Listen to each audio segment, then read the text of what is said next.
या माणसाने या ठिकाणी त्यांना मारू नका, काय करू नका, पोलिसांच्या ताब्यात नाही का या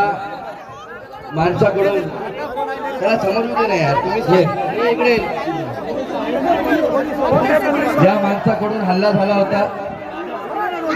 त्याचं नाव काय तू त्याच्या तोंडावरून सांगणार आहे 1 मिनिट थांबा नाव ह्या व्यक्तीने हा भर सभेमध्ये आज 6 डिसेंबरच्या दिवशी तो स्वतःचं त्याचं नाव आणि त्याला काय करायला सांगितले हे तो स्वतःच्या त्याच्या शब्दांनी तो बोलणार आहे आणि त्याच्यानंतर पक्षाच्या वतीने आपण त्याच्यावरती FIR करणार आणि ह्याच्या पाठीमागे खरे सूत्रधार जे कोण आहेत ते आपण कळवणार. अटक झाले पाहिजे. तुझं नाव संपूर्ण आणि